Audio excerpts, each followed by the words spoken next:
Happy Friday, everyone. I hope you're doing well on this October 30th, 2021, the day before Halloween. Oh my goodness. I told you guys I was going to dress up as a museum employee.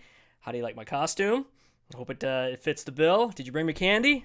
It's okay. I have no way to receive that candy, so we'll figure that out later. Anyway, today, so excited for today's Mom at Home episode. We have a dear, dear friend, a legendary artist, and a person who has performed at the museum on multiple occasions, not only at the museum, but also for generously for one of our benefit concerts, too.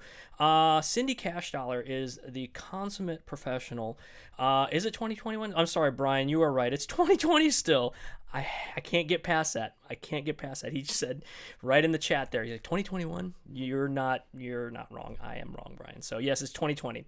Anyway, let me get back to who I was talking about. Cindy Cashdollar, consummate professional, lap steel guitarist, dobro slide guitarist. She's performed at the museum with Red Volkert, with Sonny Landreth, with, the name escapes me, Albert Lee, because he's performed there so many times too.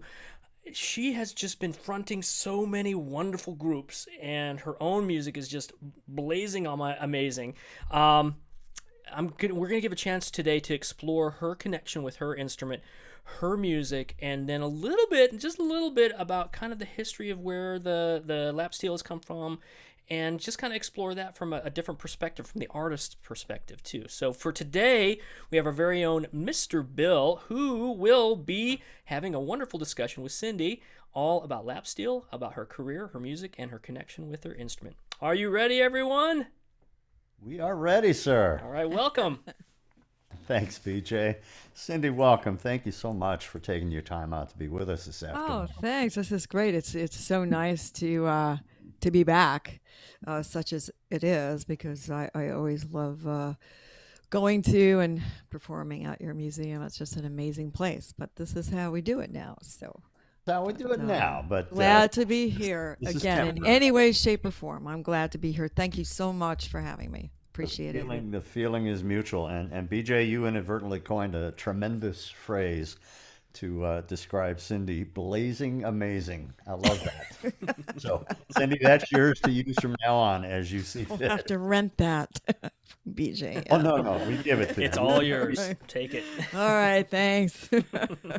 So, Cindy, you've got a new album available for people to check out and purchase. It's called Waltz for Abilene. And viewers, you can preview the album. She's got several clips. Well, all of the cuts have a short preview clip. Go to cindycashdollar.com, and that'll take you right to the page where you'll see Waltz for Abilene. So if it's okay with you, Cindy, I'd like to start out by just sharing a bit of the track Foggy Mountain Rock from the album. Oh, yeah, it's Foggy Mountain Rock, and that was a song that was written by one of my influences when I was learning, Josh Graves. And so this album, I wanted to have all my friends on it, people I had been touring with for years. So for this particular track, Foggy Mountain Rock, Albert Lee is a special guest.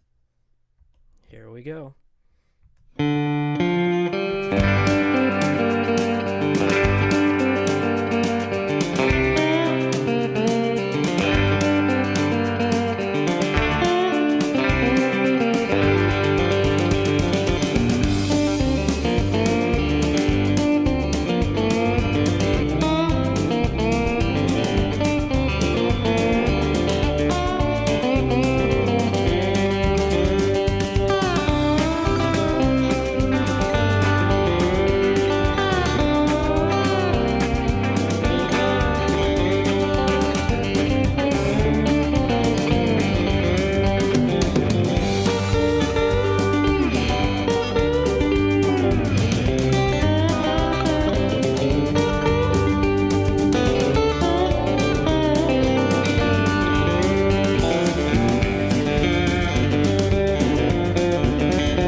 if that isn't blazing amazing, I don't know what is.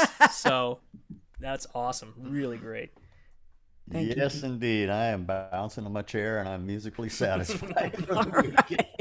Thank you, Cindy, for That's that. what we aim to do. You're welcome. I'll tell you what, you aim and you hit a bullseye. So thank you for that. And I know we're going to share some more as we move along today. When I first listened to the preview tracks, I was struck by how the production is amazing. All of the instruments are perfectly placed in the mix. There's not a question as to what's what. Nothing's fighting anything else. The songs are gorgeous, the songwriting. Could you share with viewers what goes into creating such an amazing work, the song selection, arrangements, guest artists, production, mixing, all of that fun stuff? All of that. Well, if you got a couple hours. I know you said we could go over a little bit if we had to.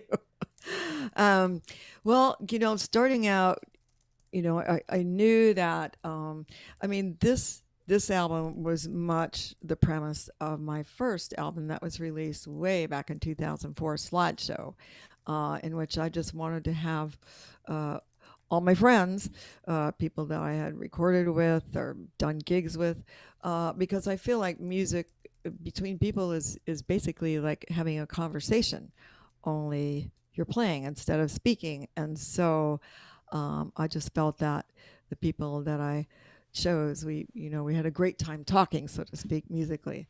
So then after I figured out, well, who are all these people going to be for the Waltz for Abilene album, because there are a lot of guests, then it was choosing songs, and some of them were songs that I had just fool around with by myself at home because I'm a side person. So usually and very thankfully, so I like being on the side, backing other people up.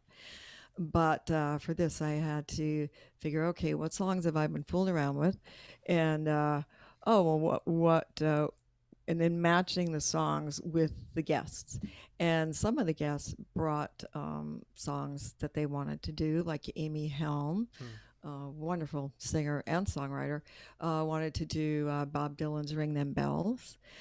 Sonny Landreth and I performed a song called Seychelles that's on the album, and we had done that song together live many times when we toured for Beausoleil for their 25th anniversary tour. We played that every night with them, and I remembered that, and I thought, wow, I think Sonny and I let's do that, but I want to take the song, slow it down a little bit. So it kind of came from there. It was just kind of a group effort. Peacock Alley is a Bill Doggett tune. And when I was off the road, I used to go to Antone's Blues Club there in Austin. And so Derek O'Brien, the guitar player, had, Monday Night Blues. And we would just he loved to play that song. So that came out of that, So for all kinds of ways and reasons, that's how the songs got chosen. But just stuff stuff that made me happy, that made me feel good. That's pretty much it. Just and I wanted a big variety, which obviously is on there. It's a lot of different instruments and styles. Absolutely. So that was that. And then the production. I think sometimes the hardest part for me is like putting all the songs in order, because it's just like it's like a puzzle, and it'll be like tons of pieces of crumpled paper on the floor when I'm doing it, because what might make sense one day doesn't make sense the next day. But in the end, I just always think of it like a live set. If people were coming to see the show, how would they like to hear the show go down? So that's how I sequence the song. Production, I wanted every instrument to sound as true as it possibly could to itself, to the listener. Didn't want anybody getting in each other's way, and mixing was very difficult. Just figuring out what's louder here, what's softer, what sounds a little harsh. But Dave Cook, my recording engineer at Area 52 Studios, mix a record, and it's great. He knows what to do. So that's how all that happened. Very obvious. Talk about a perfect collaboration, bringing all these ideas, players, artists together, and then, as you say, a great producer, great engineer, because he really did a fine job of just putting those instruments right where they needed to be. And in that Yeah. track that we heard, Foggy Mountain Rock, there's some great interplay with you and Albert Lee back and forth. It's real fun to hear. Yeah, that. and that's fun. And we were touring together at the time when we did the track, and I think we had worked 9 nights in a row, and we had 1 day off. So I think you just reach that energy level where you're tired, but you're just running on fumes. So you have even more, it's that weird energy that you get from somewhere. But that was fun, and that's my husband Harvey Citron playing the big power chords on the intro and outro. So fun all the way around. Love those power chords. Yeah. I'm an old rocker myself, so tell your husband thank you. I appreciate it. Well, thanks, Harvey. Yeah. So, Cindy, you used the word happy just a second ago, and my next little point was going to be when I've watched your videos and I see you play, that's what you exude is happy. What emotions are you tapping into when you play? I think a lot will depend on certainly the music. I mean, that's an obvious one. Who I'm working with, and just I think the joy that comes from playing music, pretty much. And I certainly don't always. I know there's nights where I don't look happy, whether it's just just took 10 hours of different canceled flights to get there, or what I mean. But the main thing is when you are performing for people, they're coming to see a show, and I think that they deserve that. But I also think that you're shortchanging yourself as a musician if you are not up there enjoying what you're doing. Because it really is a special thing to be able to do it, as a career. And but even not, I just think playing music makes a lot of people happy, makes them feel good. I mean, if I'm playing a really sad, slow song, I don't feel happy, but I might feel at peace with the song. Right. And what you are giving as you play the song then transmits to the audience, and then it comes back to you. It's this really interesting symbiosis between artists and audience. And I think you'll agree that the minute you hit the stage, no matter how many flights you had to sit through or cancellations or getting bumped off here and there, it all just rolls off your shoulders when the music starts up. Yeah. I think so too. Definitely. And there's nothing like the energy of a live audience. But yeah, I think it's an energy that comes from somewhere. And too, the artists that I work with, I mean, it's just amazing to play with a Dave Alvin or Albert Lee or Amy or a number of people. And I know sometimes I will hear from people, I was trying to get a picture of you all night, but you're looking down and you look like you were frowning. So, but that's mostly, I mean, I do have to look down when I play, because if I look up, my slide bar starts somehow going in the direction that I'm looking. That's how I bowl too. But especially with the steel, which came to me later in life, and we'll get to that, as we go on. But a lot of concentration for me to keep that bar right where it should be, so it's not going sharp or flat. So yeah, I don't always look happy. Sometimes I look mad, but I really am just concentrating. Suggestion for your photographer: GoPro mounted on the slide. Yeah, really, exactly. Yes. Yeah. And where it comes from, boy, there's a 2-hour conversation at least. To me, it comes from up there and comes out of us, but we all have our feelings as to how that happens. Cindy, you grew up in Woodstock, and now you're back in Woodstock, yeah? Mm-hmm. Woodstock, New York. Yep. Well, when I saw that in your bio, I thought, okay, well, that infamous weekend must have had some impact on you as an up-and-coming guitarist. Did it impact you in any way? Well, that weekend didn't. I mean, I was about 13, maybe 14 when the festival happened. I had been playing before then. I started on guitar when I was 11. Always liked music. But that weekend, it was very funny too, because the festival was supposed to be here in Woodstock, New York. it was obvious it just wasn't going to happen. It was just too much for the townspeople to even fathom to pull off. So at the last minute, it ended up at Bethel, which is about New York, about 60 miles from here. But the one thing that the festival did was bring, the town changed a little bit, but it brought more venues here and more musicians. A lot of people moved here. We're only 2 hours north of New York City.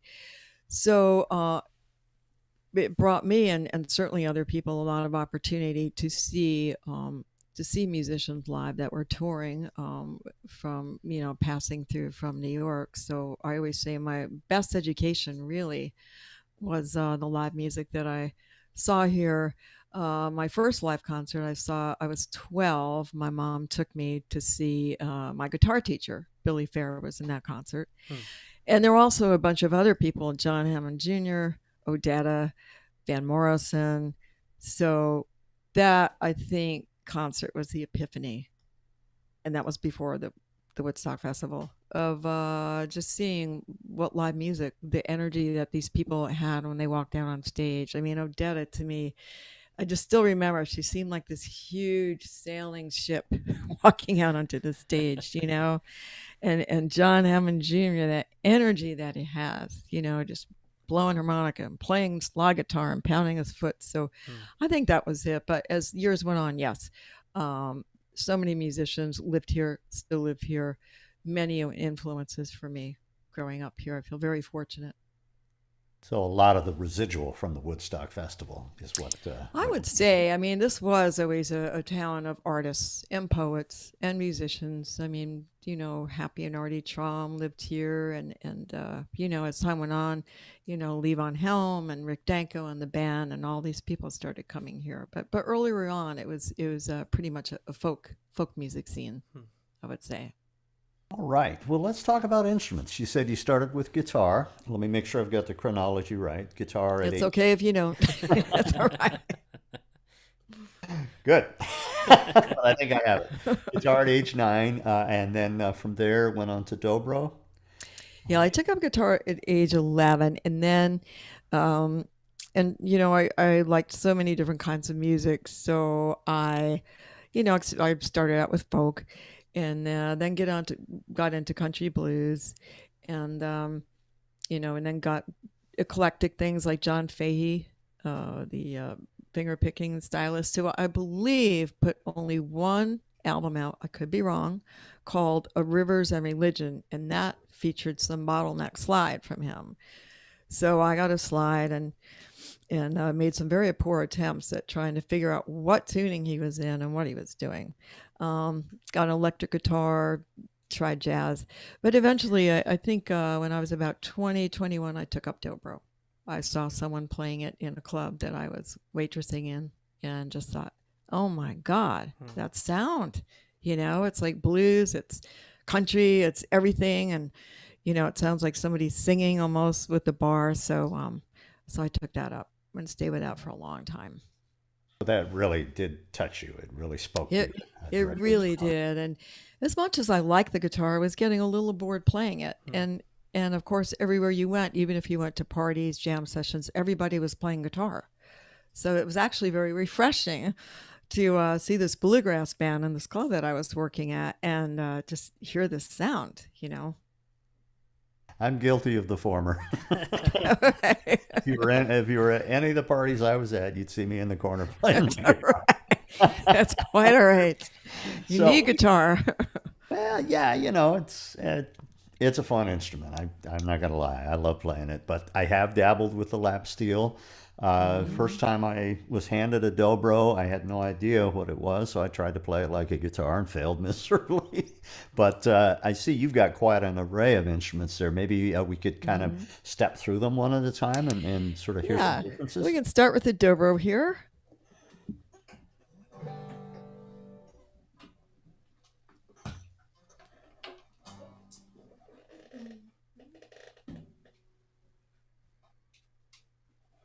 Pardon me. Yeah, actually, dobro is a trade name invented by the Dopera brothers in the 20s. And now, of course, the politically correct term is resonator or reso guitar. So this is a Paul Beard model. It's called the Bell Odyssey. Beard guitars. And basically, you know, when these were invented, it was just to make a guitar of sorts project louder. So in here underneath this decorative plate is it's an aluminum cone that looks almost like an upside down stereo speaker. And that was what they were trying to achieve, to make an instrument that would just cut through and be a little louder. And so I keep mine in G tuning, which is also referred to as Dobro tuning, which is an open G chord from the top D, B, G, and then it repeats D, B, G. And, you know, these kind of started out, you know, when they became super popular, you know, you heard a lot of country music on them as well as Hawaiian. But when I started out, it was pretty much learning bluegrass.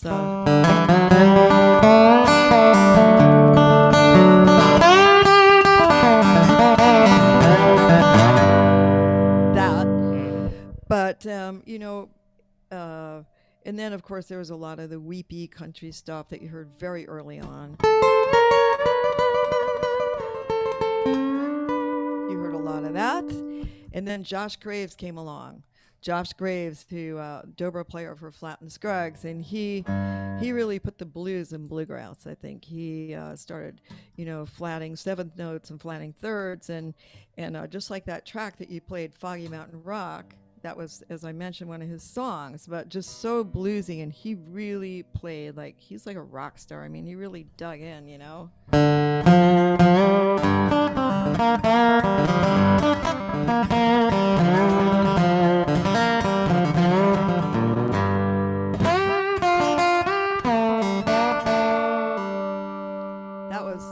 That was Uncle Josh, you know. So while the Dobro company was happening in full force, they also started making other instruments, and under the name of National. And so this was one of the popular models. It's called a tricone, and there's, instead of one big resonator cone, now there's three little ones here. And these are metal body, obviously. And these became super popular with Hawaiian artists and street musicians. It's a little funkier sound, and this doesn't have a pickup on it. But let's just see if my vocal mic will pick this up. Maybe you can hear the difference.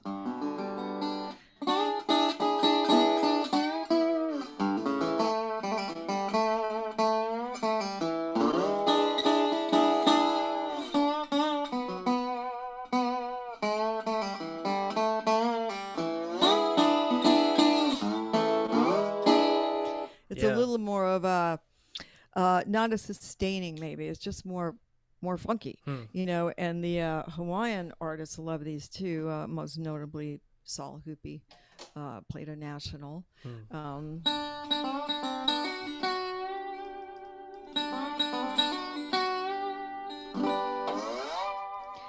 But you know, the Hawaiian style of playing became very popular here because after the United States took over Hawaii in, I think it was 1858. More and more Hawaiians came over here. I think the first World Fair, people saw there was like a whole orchestra of people playing Hawaiian music on these guitars. And then, you know, of course, later years, the Hawaiian fad really exploded with, you know, the Polynesian restaurants and the drinks in a fishbowl and Hawaiian shirts, you know. But the Hawaiian music really... on this, and then later on the lap steel and steel guitar, is so beautiful. It's a totally different touch, a totally different style of playing. So it's really amazing how all these things just kind of came out of just one small thing and just really spread like crazy, you know, long before the internet, long before YouTube, you know. So this is a 1929. This is a Style 1 National, for anybody wondering. We recently covered this exact area in our volunteer training for the museum's renovation, and you would have been the perfect teacher for that section because Oh, did I pass? Good. not only did you pass, you go to the head of the class, and Oh, good. we're gonna call you next summer to have you teach that part. Because I failed history in high school, I will tell you that. We're amongst friends here, so it's all right. But, But as you were but basically, that's the gist, you know. you were playing the national, like it definitely here sort of a brighter quality to it that Yeah. has that, I guess we would call almost a stereotypical Hawaiian sound to it. Yes. I mean, I thought, like I said, there's also a certain touch, which, of course, I don't play Hawaiian music a lot. I think it's beautiful. I just do not. But if you listen to the recordings or watch on YouTube of the Hawaiian players, both both on these tricones or metal body round necks, and then because they made round necks too, or on the steel guitars, it really is a different touch. Totally, you know. It's my Dobro teacher, Charlie Ferrara from up here, loved Hawaiian music. And so he so desperately wanted to teach me how to play Hawaiian, but I didn't want anything to do with it. I just want to learn how to play fast, and I want to learn how to play like Josh Graves. But Charlie, he had such a delicate touch, and he had these big, huge ham hock hands. He worked in a cement plant. And so it was so amazing to watch these big cement worker hands playing all this beautiful, delicate Hawaiian things. And he did show me for a little while, and he tried to show me all the trilling of the bar, and he'd say, now you got to put some pineapple juice on there. Really lay into it. Put some pineapple juice in it. But anyway, poor Charlie, that was short-lived. So he ended up bringing all his bluegrass records over, and we went on to bluegrass. That was it. Now let me back up because I don't want to fail my music history class here. So you said Dopiera Brothers created the Dobro. Then the National came after that. Now, did they have a hand in the National guitars as well, then? Oh, yeah, that whole company, Dobro, National, Valco, that is a soap opera unto itself. If you read the history, if you read the history of that company, it is just insane. I mean, there was a lot, and from all these companies then, started the student models of things. It's Dobro, National, Valco. I'm sure I'm missing something, but that's another.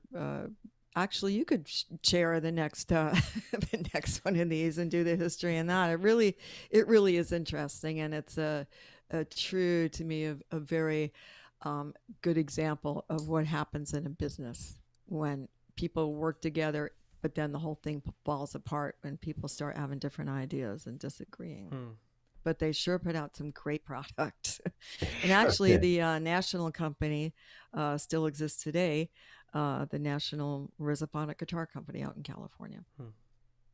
They have all the little tool and dies from the original company. Awesome. So, I'm toying with whether we should have you play some more instruments or talk a little bit more about your playing life. Where would you like to go? I'll let you run. Anywhere you want to go. All right. Let's. Although we both have on green shirts, so I don't know. It's a tie. Right. Totally unplanned. BJ, that means you have to be the tiebreaker here because you're not. Right. I would like to. Obviously, I'm always a huge fan of having an artist perform and sample the instruments. That's my favorite part of any episode that we do here. So, I mean, if you don't mind, if you want to talk a bit more about some of the instruments that you incorporate into your music and how they function and how you use them too. Why do you go to a Rhizophonic versus a lap steeler? How do their identities play into your music? I think, it depends. There's so many components to me that depends on. It is, I think, the artist that I'm usually backing people up, side person. So I think it's the artist I'm working with. It's the song. If they are singing, I always want to know what the lyrics are, because that will tell me maybe almost sometimes what instrument it's called for, what other musicians are on going to be in the band and the recording session, which guitar of mine is going to blend well, support the artist's voice well. So all those things come into play. If it's a rock thing or a loud blues thing, I'm not going to play Dobro. Obviously, I'm going to play a lap steel with an overdrive pedal. Yeah, If people, and it's funny, when I do get called for recording sessions, sometimes people will say, "Well, we want lap steel, but I'll bring the Dobro anyway, just in case." I mean, the Resophonic, just in case, because you just don't know. There's so many textures and things. So that's how I choose it. It really is like a number of things. It's like choosing spices, I guess. They're going to go in a main dish. What spices are going to complement the entree the best without overpowering or whatever. So that's how I do it. Yeah, usually. And the important part of that equation is the chef has the knowledge of what that spice tastes like in every situation. Like when I cook, nope. What's saffron do? I don't know. So I would never add saffron to anything. Because I don't have that knowledge. But yeah, I mean, having your knowledge of your instrument too, it sounds like it's just as important as the incorporating the technique in the instrument. So that I think that's what makes it special. I think so. I think sometimes I'll think, for example, maybe a 6-string lap steel would be good, but then I'll listen to the song again that I'm learning, and I'll think, you know what, I think it's lap steel, but it's in a lower tuning. That's it. It's going to be in a lower tuning. Just things like that. That's what I mean by listening to every little. Yeah. Okay. Very cool. And I do have a lot of other acoustic instruments here, but no room. But right now, for our intents and purposes. But I think so. That's how I choose. But as the artist and the expert on the instruments, you really, you have the ear for knowing which instrument's the right one. I think so. I mean, I will always ask people what, if it's a recording session, I always ask first, what are you hearing on this? And if they say, oh, well, I'm hearing such and such, okay, fine. Yeah, but I'll always bring a couple of different instruments with me to a session or whatever, a band practice, just in case, because sometimes you're surprised. You just never know, what's going to work the best. What serves actually is down to what serves the song the best.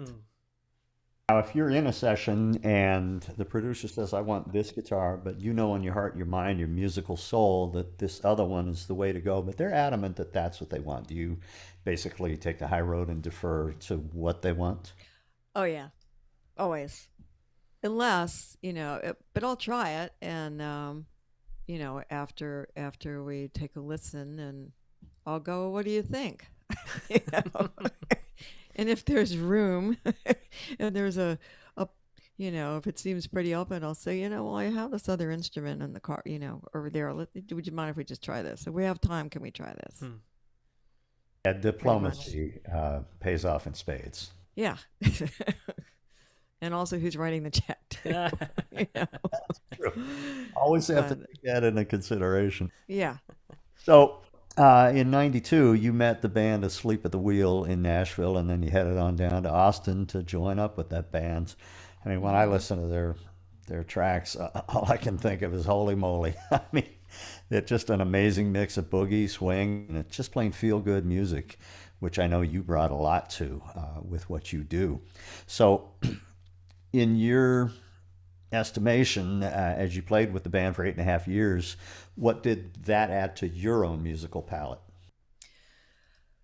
I think because, I liked swing music long before I met Asleep at the Wheel, and actually was a huge fan of theirs many years before I joined the band. But right before I started working with them, I had been playing with Leon Redbone for 5 years. And so Leon's work had, his touring schedule had slowed way down. So, I think he just wanted to take a break. He was doing more and more things for TV, so he didn't have to go on the road too much, that particular year. So there was that inherent piece of music that I was doing for 5 years, which was a lot of American song, but a lot of blues, always that element of swing. So by the time I got to Asleep at the Wheel, there was that, but then there's Western swing, which is really, to me, a melting pot of music. I mean, it's big band, it's jazz, it's country, it's Western, it's swing, it's all these things. So I think playing with them really honed I became very hyper aware of horn parts for the first time in my life, because it really was a very important part of that band. They had one horn player, but the steel and the saxophone and the fiddle would play together horn parts. And so that was a really cool thing to discover. And also, I think I became certainly much more aware of music theory and chord combinations, because, I'm now going from 6 strings to 8 strings in a totally different tuning and more than one neck. Now I've got 2 necks. And I think after the first 2 years with them, I think I went to a triple neck steel. So they're all in different tunings. And, it's kind of hard to, you got to really know what you're doing, pretty much. I mean, and that goes for everything. But because I took up the steel kind of late in life, it was a bit of a challenge for me to kind of catch up, seriously learning music theory. I mean, I knew a little bit, but seriously getting into it. And then, just had to keep that game up, but they played so many different, with so many different artists. We did the 2 tribute to Bob Wills albums, which had a lot of different guest artists on there. And so I think it was really just learning so many different styles within one genre, because people like Manhattan Transfer, they recorded on one of those albums. So it was really a learning experience in so many ways. It was a real mind expander, to me, musically, and I think just awareness of listening to certain types of music. Right. And they, I mean, what I've listened to had that sort of that happy feeling that I was talking about earlier. It's just, it feels so good watching everybody play. Everybody was happy. Everybody was integrated into one, seamless unit there. Just an amazing adventure for you, I'm sure. And you brought in Ray Benson from Asleep at the Wheel to play on your album, a song called Peacock Alley. I was wondering if we could play a little bit of that. Sure. I was so glad. I mean, there's 2 guitar players on there. There's Derek O'Brien, who I mentioned before, and Ray. But I was so happy. It's like, wow, I get to hire Ray Benson to play for me. It was so lovely to have him on this track. We might have. Let me get that clip up here, Bill. Hold on one second. Do you want me to carry on? Carry on while I take care of that clip. Well, I can say that the track was recorded in Austin. Actually, I think it was the first track that was recorded for the album. The album was started in Austin, Texas, and recorded in a few different states. So there's, it was done live. I don't think there was, I think we only did a few takes of it, and we had a ball. You could tell when you listen to it. Keep going, Bill. Okay, I knew I had this deck of magic cards here. Well, I'll keep going there. The other people on the track are Mike Flanagan, one of the best B3 players, because I really wanted an organ on there, and Corey Keller, who is Marsha Ball's drummer, and Peacock Alley. Bill Doggett. I don't know how many people are familiar with Bill Doggett, the famous saxophone player, but that's what this is, a saxophone instrumental. Awesome. Here we go. All right.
Nice. And the answer to everyone's question is 30 seconds. Is how quickly can I switch a track that I didn't have prepared for the show and play it live? Bill threw me a curveball. He's like, let's play this track. I'm like, oh, okay. You're done good. You're done good. Private chat. I didn't make the change in my notes. That was supposed to be twin guitar special, but it's always good to know that you can jump like that. So. What else do you want to hear today? What other songs? I have all of Spotify at my fingertips. Let's do it. Cindy, I gotta say, man, there's absolutely no way you can sit still through a song like that. I don't care. I know. Oh yeah, I love that song. So, it's Asleep at the Wheel's 50th anniversary this year. And unfortunately, due to COVID, they were not able to obviously tour. But I just want to remind you and everybody that I believe starting tonight or maybe tomorrow, check your local PBS TV station listings, because Austin City Limits is doing a special on 50 years of Asleep at the Wheel. Very cool. Local PBS listings. That's fantastic. Check them out. I think here it might air maybe November 2nd here in Woodstock. I'm not sure. But, every PBS station, TV station in every area seems to be a little different. All right. Fantastic. Yeah. Right. Another video I was watching with Asleep at the Wheel, I saw both lap steel, you playing, and then Herbie Remington playing pedal steel. I'd never seen those two instruments sort of side by side in the same song. Can you tell us a bit of how that works? And maybe I'll give you the right song this time. Thanks, Bill. We'll play a bit of Midnight in Amarillo to give everybody a taste of that. But explain how that works, because I know like in a jazz configuration, guitar player, piano player, they're worried about stepping on each other when they're comping and playing chords. How do you work that out? Well, I think that most musicians at a certain point just know not to step on each other. So that's one. That's already there, or you hope that that's the case. And particularly with slide guitar, wow! I mean, two slide guitars playing together is you really that's some ballet there. But I think we just, we really didn't work out that much. I think the video that you saw of Herbie and I playing live, I'm going to guess, was on Austin City Limits. There was no rehearsal for that. I think maybe just song run through that day, but I think it's just intuition, knowledge that you just lay back when other people are playing, or before, like I mentioned, music as a conversation amongst friends or amongst people. It really is, you wouldn't be talking while someone else is, and so that's kind of the same premise. In this track, you're going to play Midnight in Amarillo, which is on my first album, Slideshow. We tracked this live. We were set up right across from each other, and you can hear him, it starts out with the intro that I'm doing, but then you can hear him answering me. I play a line and he's answering. And that's how that goes. It's great. It's a lot of fun to be able to do that. That'll bring a smile, for sure. Very cool. Let's take a listen to that then, and you can hear those parts where he's ending. This is just a short clip, like a minute clip of that entire song. So, it's challenging if you don't know where to listen to, because the EQ range of those guitars is so similar. They harmonize so well. So everybody who's watching, listen very critically and distinguish between those two different guitars going on. Here we go.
That's Herbie. I love that part. I had to keep that in the clip, like, I'm like, that's so. When I was listening, when you listen to that, it feels just like you're swimming in a sea of steel. It's just surrounding you from all sides, and the interplay between the two instruments is just so much fun. Just so much fun. That's amazing. Well, he was an amazing player and an amazing human being. He left us. I think maybe almost 2 years ago, and I miss him so much. He was a very dear friend, and had a great sense of humor, and what a player!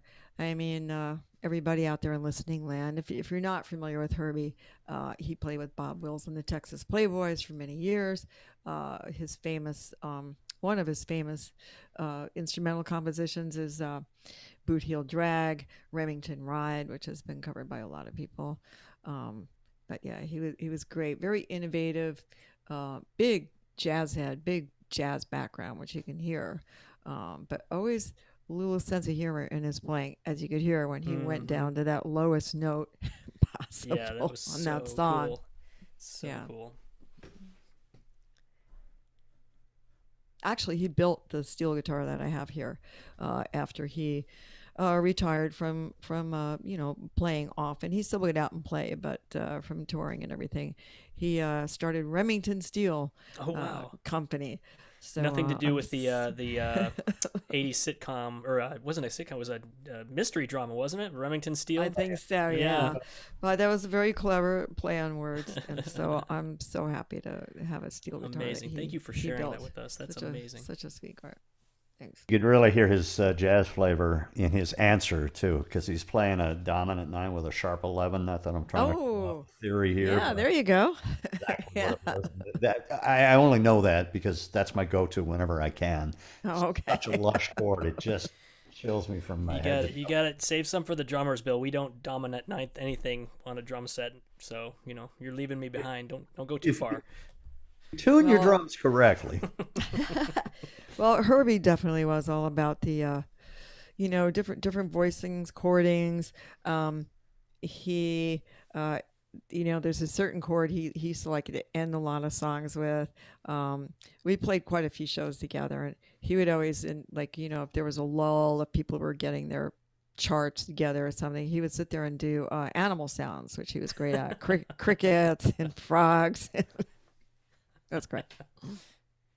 Well, since we're focusing on the pedal steel, the lap steel, could we hear a bit of your lap steel? Sure, there? I'll just go through here.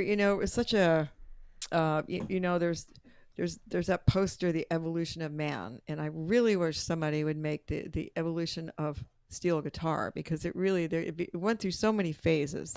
First the acoustic with the 6 strings, then the bands got bigger. Country bands, swing came into being. Bob Dunn with Milton Brown and his musical Brownies. I believe Bob Dunn played the one of the first pickups invented. That was around 1931.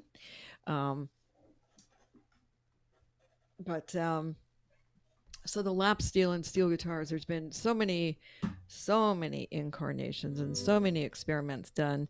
This is a 6-string lap steel, and I went from Dobro to lap steel only because at the time I was playing with a group that at the time it was in the 80s, and the pickups available for that time on Dobro just weren't cutting it. A lot of feedback, and I was playing with Levon Helm, had a group around here called the Woodstock All-Stars. So I had 2 drummers in the band, electric guitar. Dobro, forget it. Couldn't even hear it except feedback. So anyway, that's when I started going electric. And this, as you can see here, I've got a lot of, or a few, beautiful vintage lap steels set up, and I love them. But my go-to is my husband, Harvey Citron of Citron Guitars, made this. It's curly maple and purple heart and swamp ash, which are all great woods for sustain. And I have this in a G tuning. I don't really vary too much with my tunings on the lap steel itself. But this again is Dobro tuning, which is open G chord, and open tuning. Well, why open tuning? Well, a lot of people play bottleneck style in standard guitar tuning, but open tuning just affords one to have that nice blanket of a big fat chord there, so you can do chords. And you can also pick out single notes, because of course you don't have any fingers to make a chord, you know? So here is your chord to start with, you know? So this G, you know, I prefer G tuning in this, just because I think it's pretty much all purpose and you can do a lot on it. You know, there's minors available easily. You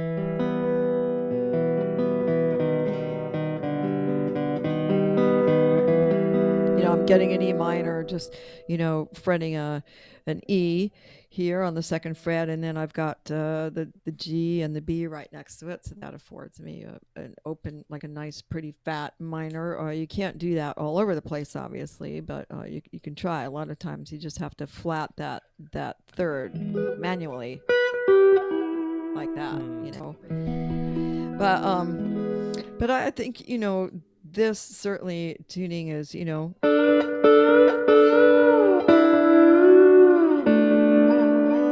you can get a little steel going, you know, a little of that effect, or, you know, you can do, you know.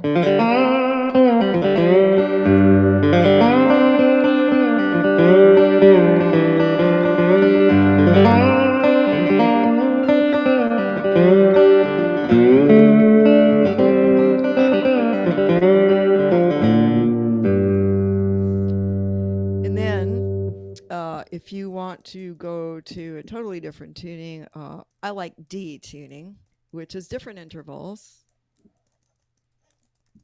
That's also a D, a major chord tuning as well, then? Yeah. And this is a lap steel built by Bill Asher of Asher Guitars. I know he's a good friend there at the museum. And this I have in D tuning, which from the top, I always go from the top, from the thinnest string. D, A, F sharp, D, A, and a D. Nice fat low D on the bottom. So a lot of people ask me, well, you know, what tuning should I use? And I always say, well, what kind of music do you want to play? Because I think that has a lot to do with what tuning is going to serve you best. You know, as we discussed before, I just fluctuate. It just depends on what is needed. But, you know, if you like a higher sound, like an E chord, you can certainly take these intervals and move it up. All my tunings are on at cindycashdollar.com. But this tuning is great for, let's say, if you want to play blues.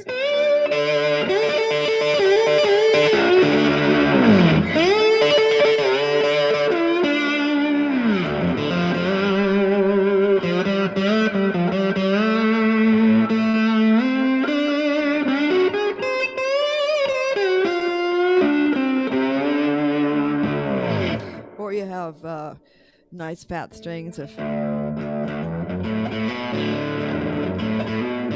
know, if you want to do a little bass playing. And you know, I obviously had an overdrive pedal on that.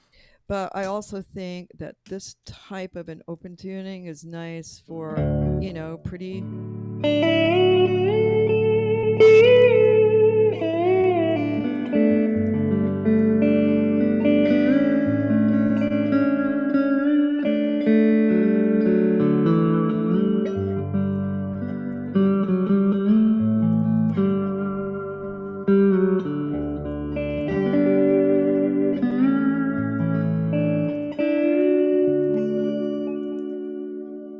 So that there's a lot of things, of course, in this tuning too.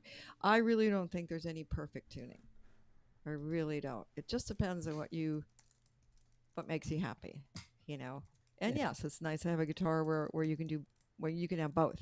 So What resonates nice in soul as you play. At hand, you know, on my Rezo that Paul built, there is a hip shot on the bottom that changes the tuning from G to D. So there's all kinds of things available. And then moving on to the steel.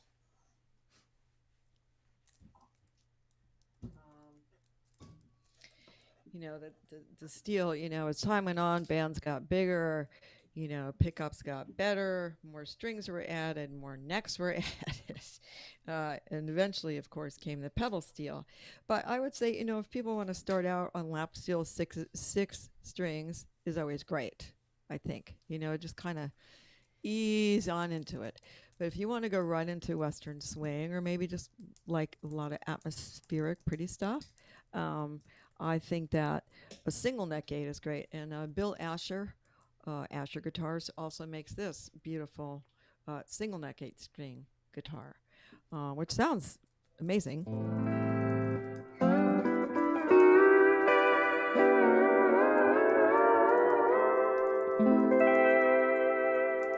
Yeah, I mean, that's great. So that is there's so many manufacturers out, and I always tell people starting out, I know that finances are always a concern, especially now during COVID, but you do get what you pay for a lot. So sometimes if you get a very inexpensive, and I'm talking like, something for like $200, that's new. Chances are it's the tuning that usually doesn't stay, and it's very frustrating when you're learning slide guitar.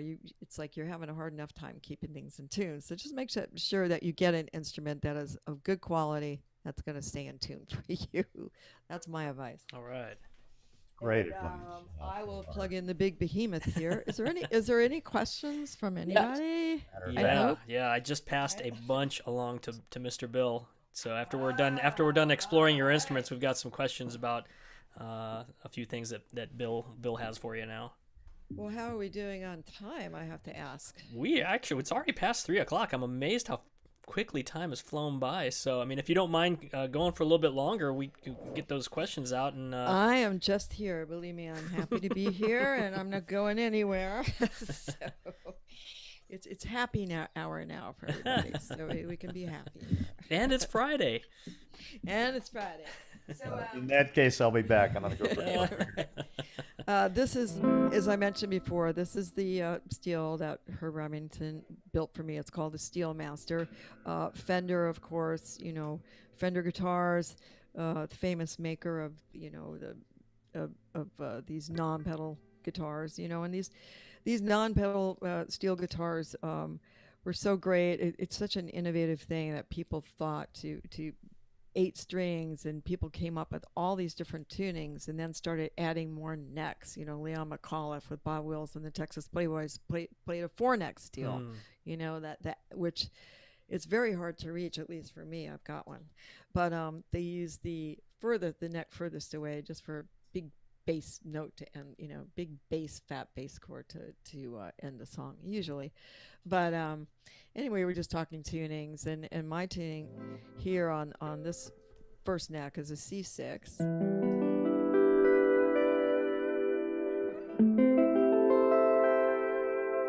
And then this tuning up here is an E13. Wow. So you can really hear the difference. It's like this, it's like E13 sounds like Saturday night, and then C6 sounds like a sweeter Sunday morning, Not after that Saturday night. Jeez. Hopefully played very quietly. But this is, certainly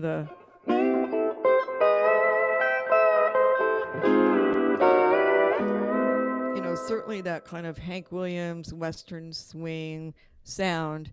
I think that people associate, they hear it, oh yeah, that steel guitar, or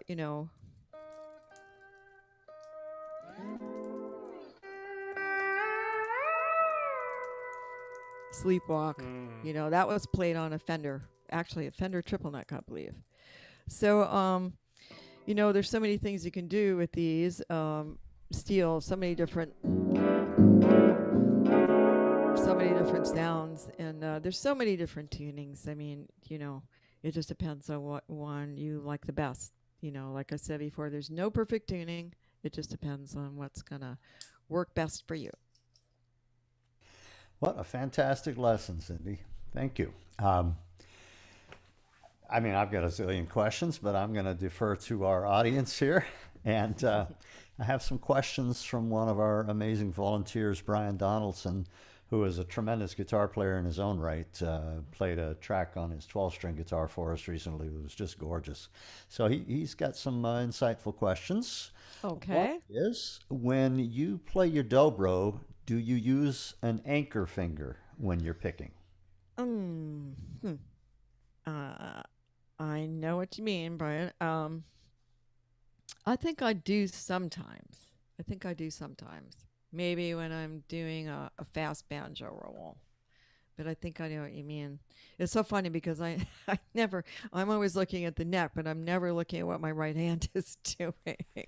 But I think I do. I think the pinky is the anchor finger, and it helps to have an anchor for Mm. sure. So it would be almost without even thinking. It just happens, yeah. Yeah, I think so. Yeah. All right. Another question he asks is, why is there no D in your G open tuning? Oh, in the open. Oh, yeah, in open G, sure. It's D B G from the top. D B G. Ah, Open G chord. Open G chord. The 1, the 3, and the 5 of the G chord. Or So G B D G B D from the mm-hmm. bottom. 1 3 5. Yeah. it's the same triad in 2 octaves, yeah, starting from the top. Exactly. Yeah. Wash, rinse, repeat. Exactly. Which is great because it's nice if you, especially like if I'm working with a singer who has a very high voice, I don't want to be in his or her register. I will sometimes choose to go to the bottom register, or if I'm playing with I don't know, a harmonica that's playing up at the high end, or fiddle, it's nice to have the same triad available down below, so you don't get in the way and you don't get lost in the same register. Not getting into the same sonic territory. Yeah, exactly. Very important. Couple more from Brian here. He asked the same thing I asked earlier. What is that dark brown amp on your left? And a double question. See, I knew that was going to It get was some. gonna happen. Yep. A double question here, Cindy. What's the dark brown amp on your left? And where are you getting your overdrive from? Okay, the beautiful vintage dark brown amp over here is a National, and that belongs to my husband Harvey. And the overdrive that I'm getting is coming from Durham Electronics out of Austin. Handmade pedals, Alan Durham. It's Durham, durhamelectronics.com. This is his Crazy Horse pedal, which I love. It's a great overdrive. There's such a broad sweep, so you're not kind of stuck with overdrive either on or off.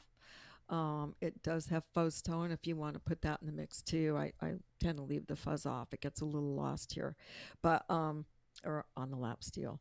But that is his Crazy Horse pedal, and it's my favorite overdrive Cool. ever. I do have a picture of the pedal board you're using today. Is it okay to bring up that photo and then Sure, we'll bring take a it on. look Yeah. and then maybe you can point out a few of those. I gotta share my screen with you. There we go. Can you see Oh, that? there We we go. go. There's the beast. Yes. Uh-huh. So it's that the you said it was the origin. Oh, Uh the Crazy Horse. I'm sorry. There's so many Crazy pedals Horse. there. I'm a drummer. I don't know what it's I'm looking at. the Crazy Horse next to the volume pedal there. Yeah, down Uh, in the bottom right hand corner. down in Very the bottom cool. right. Mm-hmm. That's it. That would be the one. So this is all chained together to bring out your unique sound and all the tools you need to take your tone to wherever you need it to go. Then.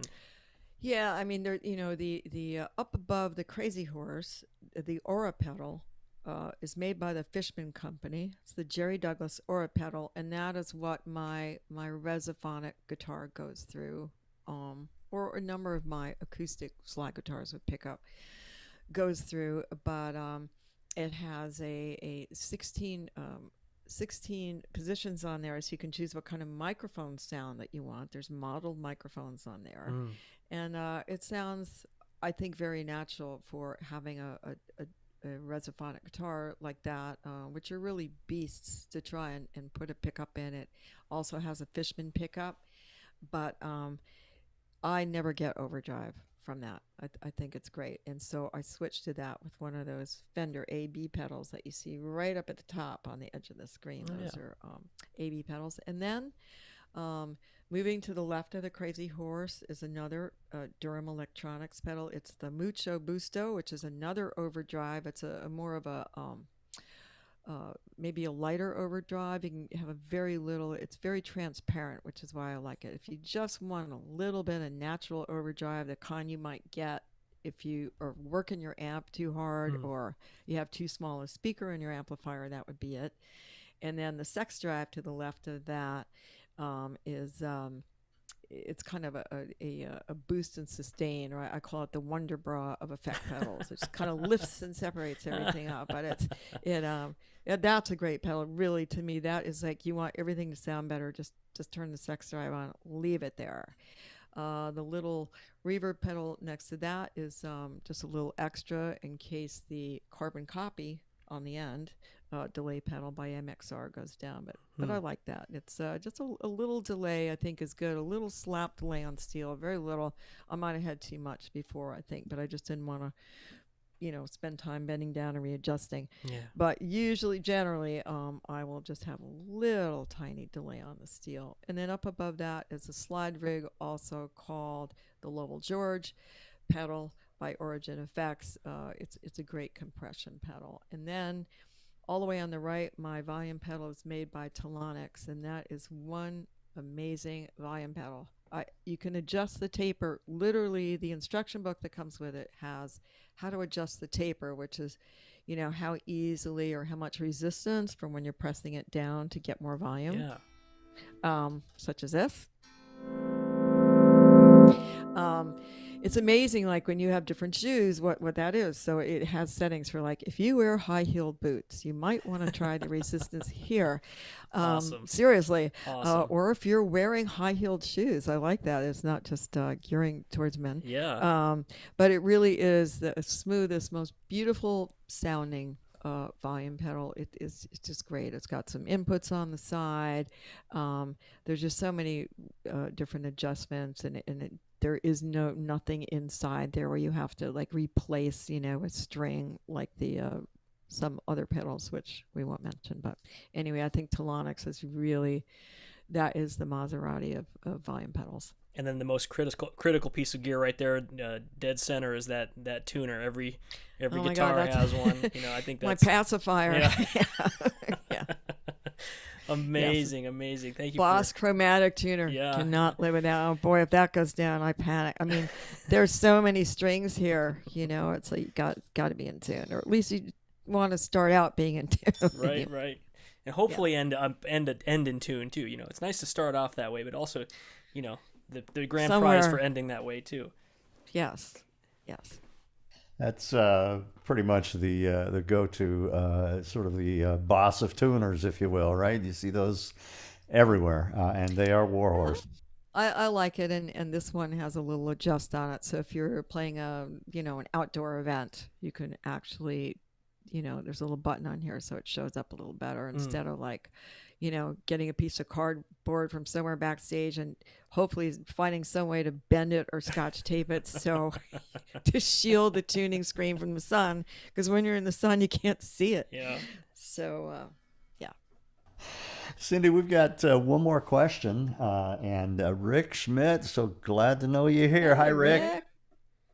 Rick asks, Cindy, do you use a different bar for your console? Yes, I do. I use this is the John Pierce lap steel bar. It's a 3/4 size bar, and I love it because of the way that it's weighted. And I will say this to everybody, whether you go in a music store or go online to get a slide bar, be it something for bottleneck that goes over your finger, or a dobro bar like I had to play that style, because those are different too. But this is just 3/4 size, perfectly weighted. Some other bars like this to me just feel a little too light. If you were to use a pedal steel bar like someone gave me when I first started learning steel guitar, they said, here, this will be great. Well, it was huge. It was like a baseball bat, and it was so heavy that it really knocked the upper strings out of tune. It really did. There was so much pressure on it. So I would recommend, a BJS bar.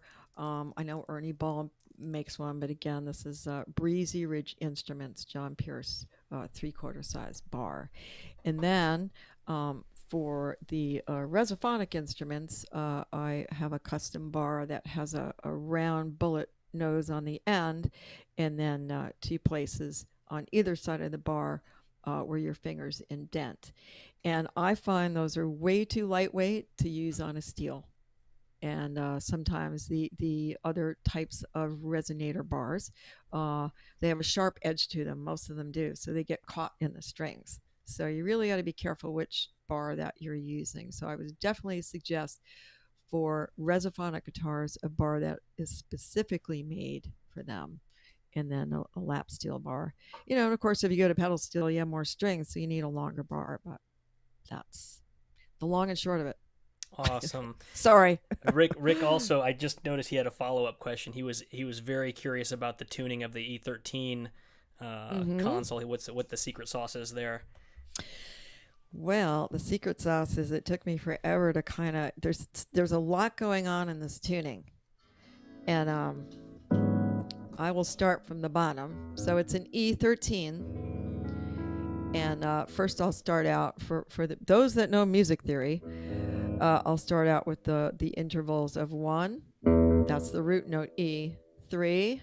So it's 1, 3, 7, 9, 3, 5, 6, 1. Or E, G sharp, D, F sharp, G sharp,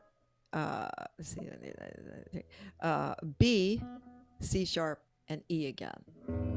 So it's crazy. It's like you couldn't play two, I think it's really great for more jazz, more rockabilly, and you can also get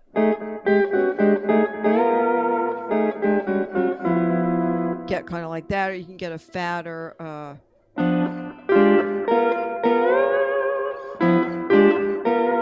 get just fatter chords, where here on the C6 sometimes you're just stuck, you can only get 2, like a diminished chord, but on here you can get actually 3 strings. But I just love this to have this, because sometimes during a song I will switch with my neck switcher here with the pickup switch. I will just switch necks right in the middle, midstream in a song, so a solo can sound a little more interesting, first playing it in the 6th tuning and then going to the 13th. Awesome, really. Yeah. But again, all my tunings are on my tunings page at cindycashdollar.com. All right, Rick, there you go. Go to cindycashdollar.com, get all those tunings for your setup there. I'm going to turn it back over to Mr. Bill. I think that was the last of the questions we have right now.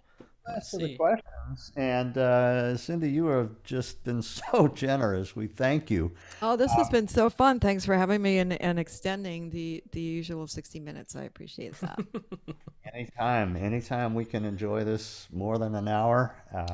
Thank you. And I want to give a shout out to Mike Hunnell for the expert lighting, and a shout out to my husband, Harvey Citron, for all the help just setting up here. This is actually the first one of these that I have done. So it was an interesting learning curve with audio interface and everything. But I'm so glad that the Museum of Making Music, that you guys were a part of it. So thank you.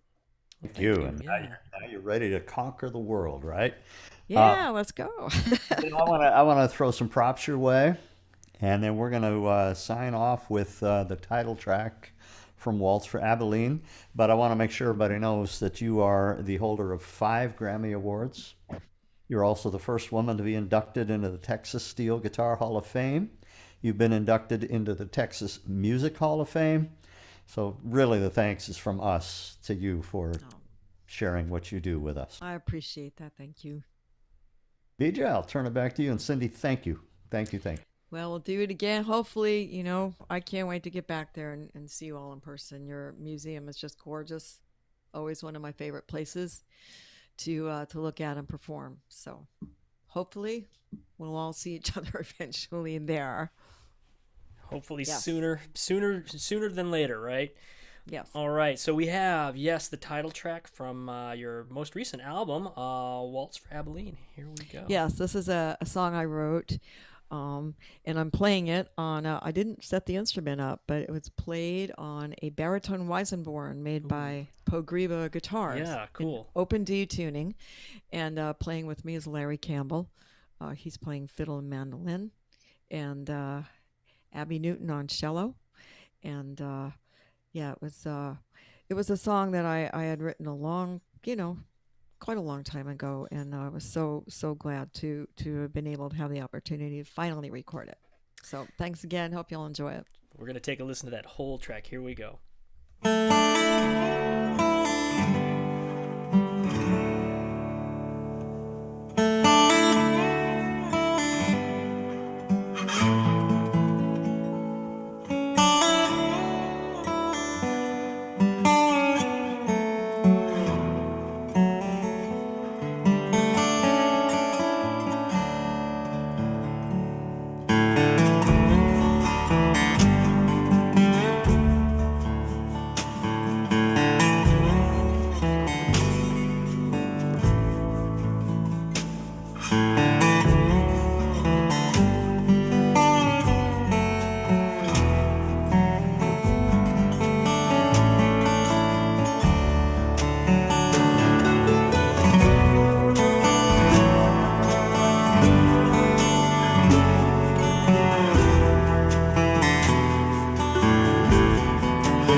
Awesome track.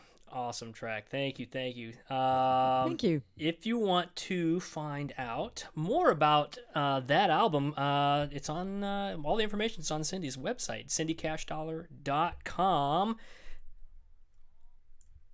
Available on all music platforms. All music platforms. It's Awesome. available there. And let's see. I just want to take a moment to talk us out of this wonderful episode. It's already 3:30. Wow, that was a good one. Great questions, everyone. It's good to see everybody here on a Friday afternoon enjoying a wonderful artist and her music and all of her talents and experiences with her instrument. So thank you, Cindy. Thank you, Mr. Bill.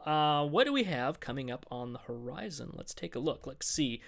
On next week's Mom at Home, we have, Mom at Home, November 6th at 2 p.m., The Immediate Family. So this is Russ Kunkel, Danny Korchmer, Leland Sklar, Wadi Wachtel, and Steve Postel. Now, this group of session musicians have performed on just I can't enumerate how many albums these musicians appear on, but they are session musicians, tour musicians, drums, bass, guitar, everything.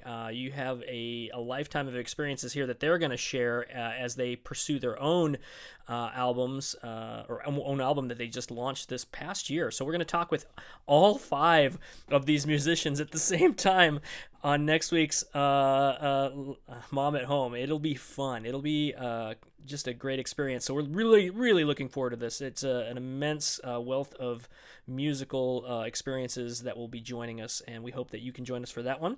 Following Friday, November 13th, 2 p.m., we have Steve Kujala, who will be exploring the flute. Steve is actually very well known for his ability to bend between the notes of the flute, portmanteauing and sliding from note to note on the flute. And so we'll be talking about the role of the flute in music and the music that he performs, but also how he's able to do this, bending the flute, and how he's mastered this technique and ability, and how he's sharing it with others. Following that, November 20th, our good friend Greg Walker, who was the lead singer for Santana, will be joining us, and he'll be talking about his experiences fronting the band as a professional singer. Wonderful gentleman. We've had the great honor of having him appear at the Museum of Making Music for one of our fundraiser concerts, and he has just some wonderful experiences from his career as a vocalist that he'll be sharing with us on November 20th. And then for our upcoming virtual live concert series, we just had one last night with Diego Figueiredo.